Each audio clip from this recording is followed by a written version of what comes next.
What's up, y'all? It's your girl Shay Renee, and I am back for another review of Kings of Napa, and this is going to be for episode 4. Now, y'all, excuse me, I'm looking a little rough. I just finished teaching my step class, but I wanted to come on and get this review done for y'all. So let's get into it, shall we?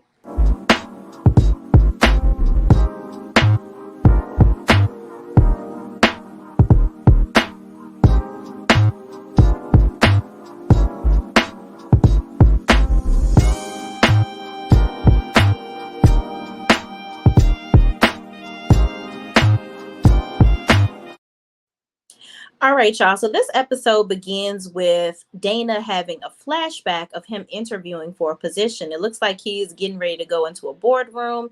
And before he gets there, there are two white men that are sitting there deliberating over whether they're going to interview him. They're basically saying he checks all the boxes. He's black, he's educated, all these different things. So they were right on board with hiring him until he walks through and they see that he's a little person. So then they kind of change their tune once they see him, which I guess it kind of gives insight into why he's so angry all the time and why he feels, I don't know, feels different from everybody else. And he feels like people notice how, his height or his differences before they notice anything else about him. Okay.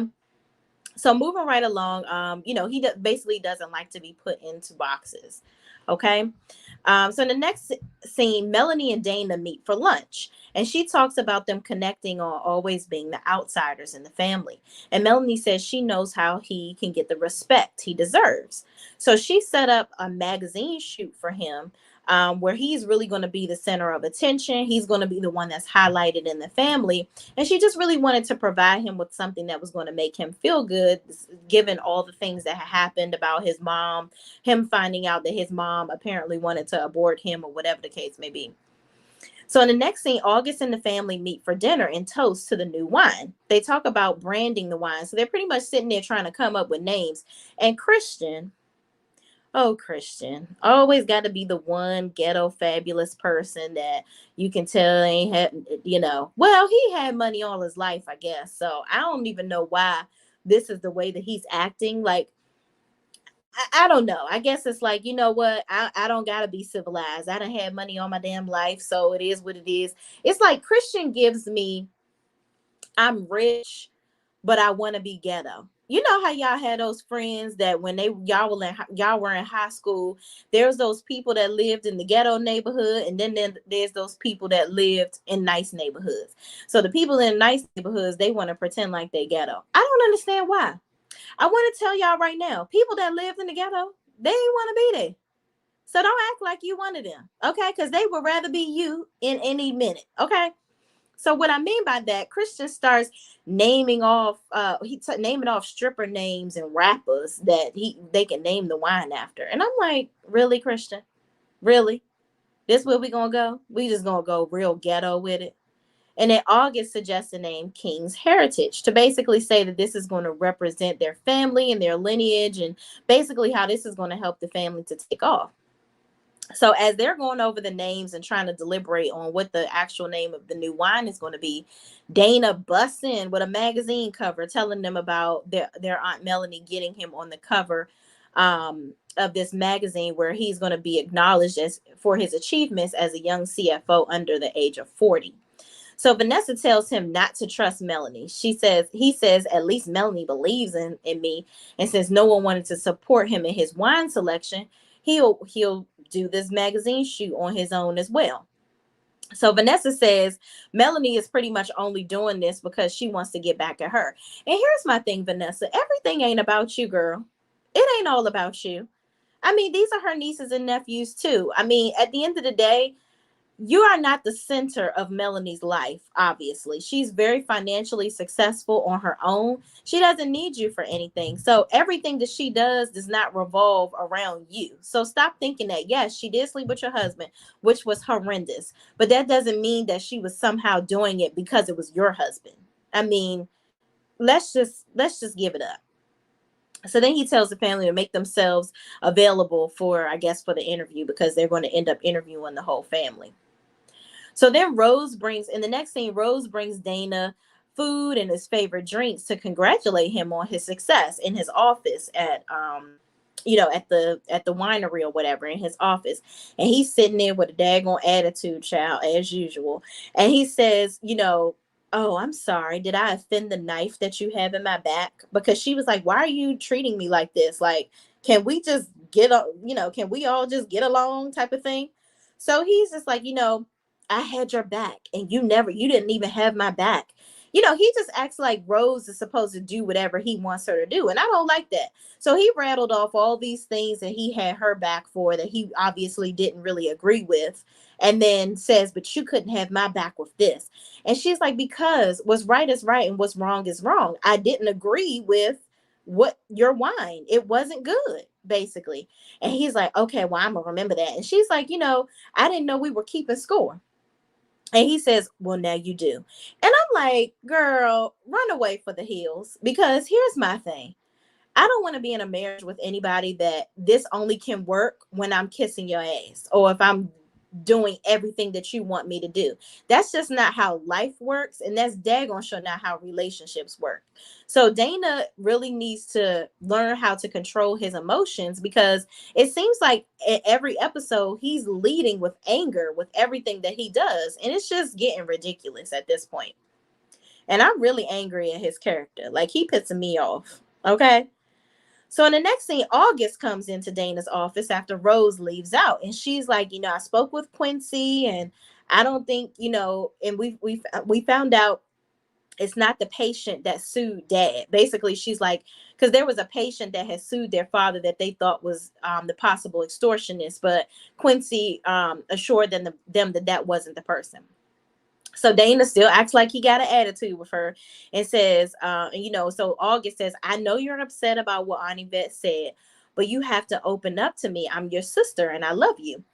And he says, "Well, you don't play like he was like, you're just playing the sister card, obviously, when it works for you, but it doesn't work with everyone. Clearly it didn't work with Bridget, and she stabbed you in the back." And I'm like, shut the hell up, Dana. Like, why you had to bring that up? That's a sore spot for her. And nobody is personally targeting you. You make yourself the target.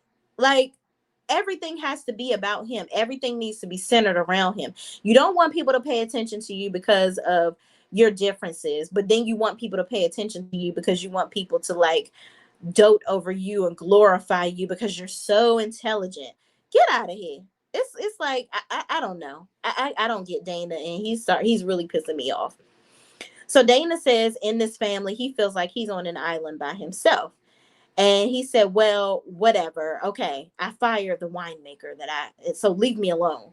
And August leaves, and Dana gets on a call from Quincy. And he says, he asks Quincy what he wants him. No, Quincy asks Dana, what does he want him to do with the dirt he found out on August? So apparently Quincy done found out some stuff about August, and Dana is like, "Oh, I'm gonna keep it in my back pocket. I don't want to use it right now." And I'm like, really, Dana? What could you really have found out about August that's that daggone bad? Did she had an abortion or something? Like, so what? Like, okay, whatever.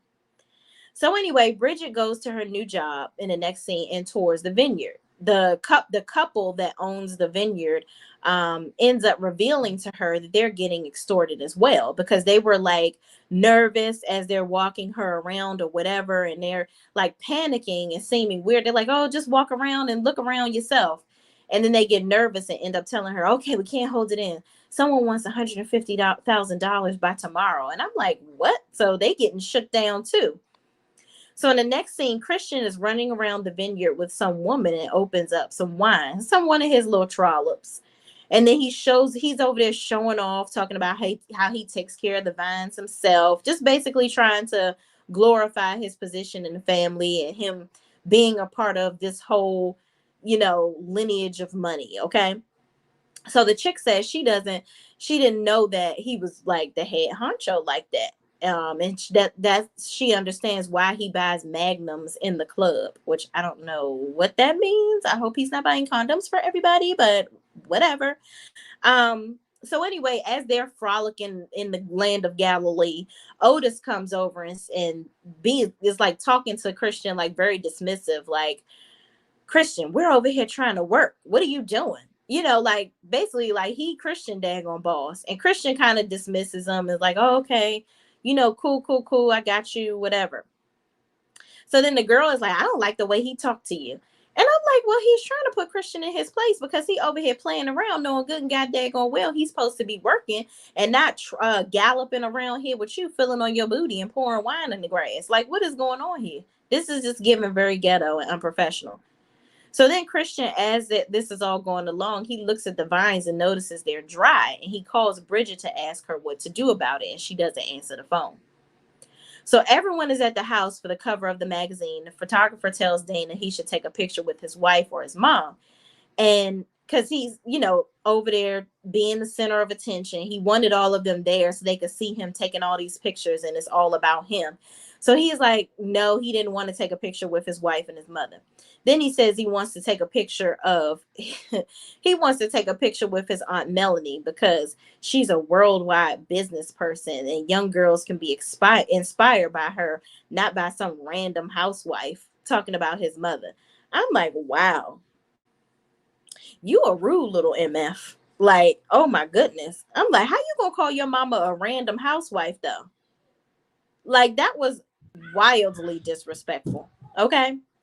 So Melanie feels uncomfortable even throughout all of this. She's like, I don't even know if I should be in this picture. Let's just postpone this. And so Vanessa says, you know, first of all, Melanie and Bridget shouldn't even be in my house and all this, that, and the third. She worrying about the wrong stuff yet again. And then she says, you know, so Bridget comes in and tells them about the extortionists coming after Sean and Sean, which are the two guys that hired her to work at their vineyard, and how they're ruining the vines at their vineyard too. So apparently someone's putting stuff on the vines and making their vines go bad or whatever, trying to basically ruin their businesses. But here's my thing. Why would the extortionists ruin the vines, which is how they're making their money? And you want them to continue to make money because how are they going to pay you? Like, are you just trying to make them bankrupt? And if they're bankrupt, then how are they going to give you any more money? This is just all getting silly at this point, and I really wish they would just go ahead and end this extortionist BS. Like, it's just it's given. Okay, let's move on. So then Vanessa storms off and is pissed they didn't tell her about the extortionist because now she knows. And she screams and tells them to back off and she will speak to them when she is ready. Okay? Because when Bridget comes in, she's trying to talk to August privately, but Bridget ends up yelling out, okay, well, you want to tell me to get out? You need to tell August to tell you about this extortionist that's trying to get $150,000 from you or whatever the case may be. So she's just like feeling like everybody's keeping secrets from her. Vanessa is at this point. So Vanessa ends up coming back to the house after she done been out here angry at the world or whatever. So the whole family is conveniently sitting in the living room waiting for her. So Vanessa comes back to the house and she tells, and so they end up telling her everything. She says she's done with people lying to her. And Quincy comes in and tells them Otis works with Sean and Sean as well. And he thinks that Otis is the one extorting them since he just bought a boat for $80,000 recently. And he got in an argument with their father about keeping the grounds cleaner. Christian doesn't think this is something Otis would do. And August feels like they should talk to Otis first and keep it quiet. And Vanessa says, no, they need to handle it. No more secrets because secrets is what killed their dad in the first place. I don't know if that's what killed their father. It seemed like the father was the ringleader of all the daggone secrets. If you ask me, I just, child, this is just too much drama for me. Okay. So Sean and Sean, the two guys that own the other vineyard that Bridget is working for now, they end up meeting with the Kings to discuss the extortionist. And they're getting anxious about having to make their first payment because they have to make their payment by the next day. So they end up talking about it and, you know, getting nowhere. So they're like, you know, well, y'all, I hope y'all figure out who this extortionist is because we have to pay them tomorrow. And I'm just getting real nervous. So they end up leaving.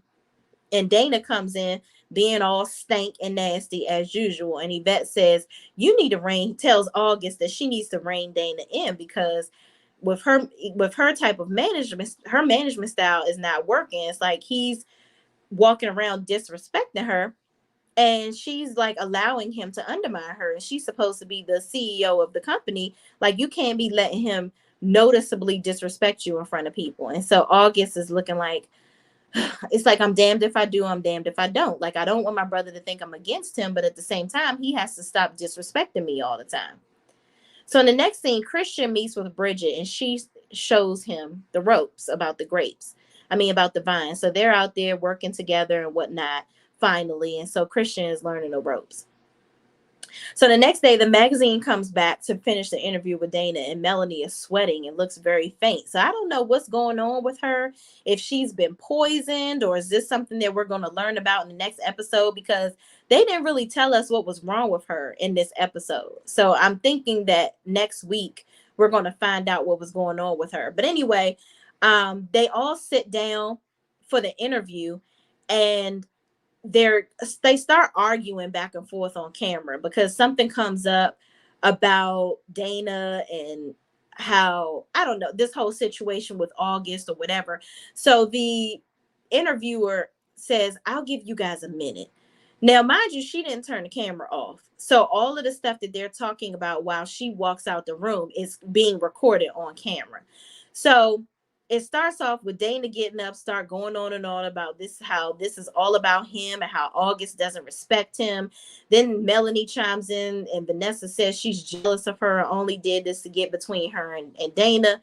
Then Dana talks about the interview and Vanessa hooked some interview that Vanessa hooked him up with and didn't tell them he was a little person because she knew they wouldn't hire him. So it was an interview for a job, and he's saying she set him up because she knew that they wouldn't hire him because he was a little person. I guess that's referencing the interview from when the episode was first coming on where the two people were deliberating on hiring him because he had all the credentials, but they ended up not hiring him because they saw that he was little.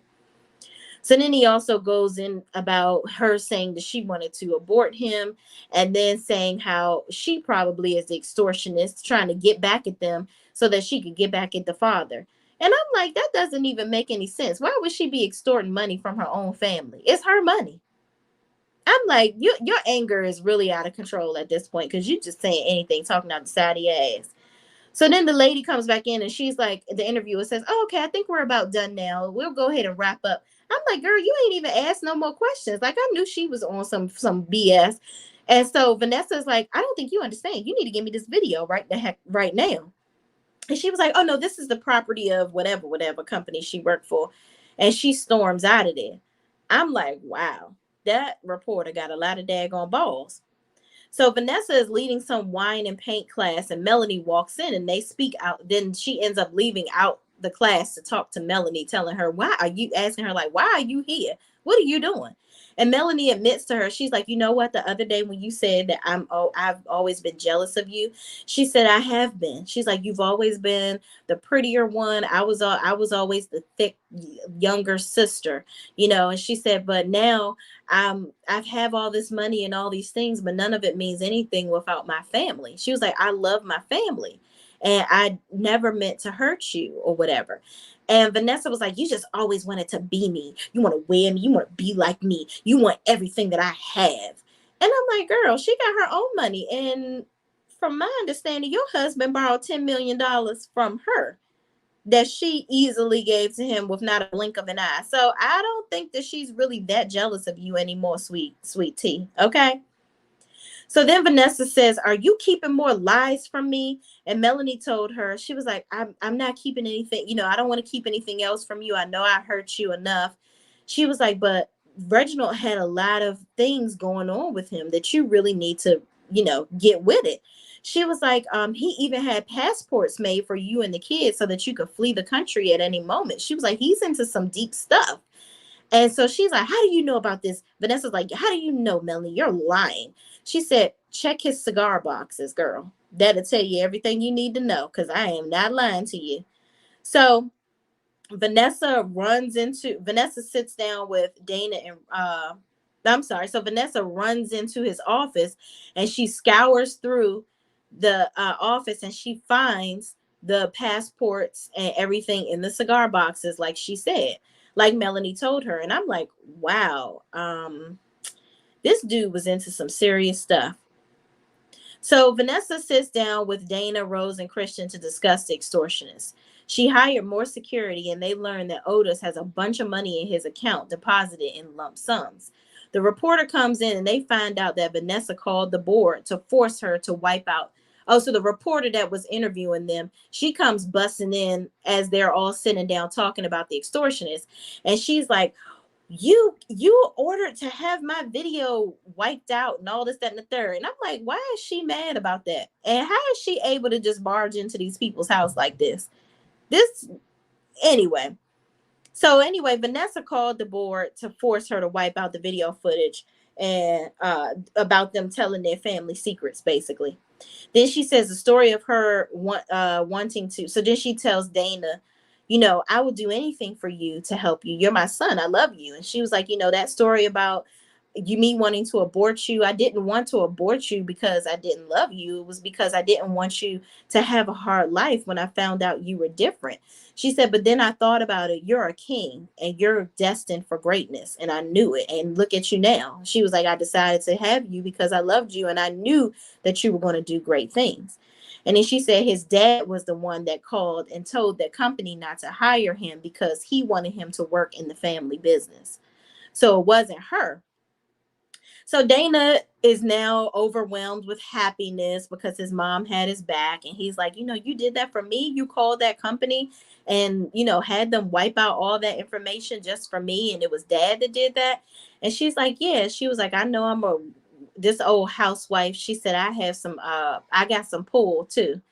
So I guess he's back into his mama's good graces, child, whatever. So then Dana gets a call and says that Sean and Sean's vines were poisoned again. And he runs in to tell August. He's like, I'm not listening to you anymore. I'm calling the police because Otis has money in an account that they just found out about as well. And Dana calls the police to lock Otis up and he runs away. And so when the police come, they see Otis and Otis sees the police and he starts running off and then some van crashes. I'm like, what the hell is going on here? Who was in this van? Did Otis get in the van? Like, what's the van doing? Why Otis running? If he ain't do nothing, why he running away from the police? Which honestly, I don't think Otis did it. So moving right along, August tells Dana she is grateful that he took care of the extortionist, Otis. At this point, they think that they've handled it. And August walks Bridget out and she says she hates that she had to sacrifice her relationship with Bridget to appease her mother. So, she's trying to get back into Bridget's good graces because she misses her sister cousin, okay? And she asks her if they can push the reset button and Bridget says she's going to try. So I don't know what's going on with August and Bridget's relationship. Like, I feel like Bridget should understand that to, basically make her mother happy. She didn't do it because she really wanted to get rid of her best friend, her cousin, her sister. At this point, she really loves Bridget and she appreciates the time that she spends with her. But I think that Bridget is just so hung up in anger over her losing her job that she ain't really listening. She ain't checking for nothing August got to say right now. So August and Kevin are over her house and they, sitting down, chilling and whatnot. And she asked him why he hasn't really made a move on her. And are they dating? Like, she's basically wanting him to define what's going on. And see, he says he just wants to make sure it's real because he's grateful of what her family did for him. Apparently, when they were dating the first time, he was in a foster care home and August told her family about it because the people weren't treating him well. So they basically saved his life. They put him in a private school. They helped him out financially. He ended up going to college and graduating with honors, becoming a lawyer. And he said that he left California and didn't stay there. He ended up going to Howard University because he loved August, but he didn't want her to think that he was just staying there being around her, trying to leech off of her and her family because he was ever so grateful for what they did. But I'm like, well, if you really loved her and you wasn't leeching off of her, then why you ain't just stay there with her? Why leave her? I guess he felt like absence was going to make the heart grow fonder. I don't know. But at the end of the day, he said he saw that August had moved on. So once he saw that she moved on, he ended up marrying his current wife or whatever the case may be. So now they're back to square one again. I guess he's having problems with the wife, which we really don't know if that's really a situation of ending, because August saw pictures on her Instagram where she's still wearing her wedding ring. And apparently she didn't ask August to go to dinner with her and talk to her. So I guess that's going to happen in a future episode too. And maybe she need to go to this dinner so she could figure out whether little Kevin lying. Okay. So anyway, moving right along, he says he wants to try with her and he wants to see how it's going to go, but he just really wants to make sure that they're both serious. So at the end of the episode, Christian he's out in the vineyard working with this team. And one of the guys was like, hey, where's your cheat sheet? I guess from all the things that he learned from Bridget. So he was like, yeah, good looking. Let me go find it. So he goes into office looking for his cheat sheet for the vines. And he finds Bridget's purse and sees the poison used to contaminate the vines, which I think that was strategically placed. I don't think that Bridget is purposely is out here contaminating their vines. That would just be too much like right. I think somebody put that in her bag, and I think Otis is not the extortionist. I think there's somebody else, and they don't put that in Bridget's bag to make people even more confused. So we'll see what Tuesday brings, because Kings and Napa, y'all getting a little cray up on here. So we gonna see, and we gonna need to get Mr. Dana an attitude adjustment. Okay. All right, y'all. Thank you for watching. Please share, like, comment, and share this video, and I will see you in the next video. Peace out.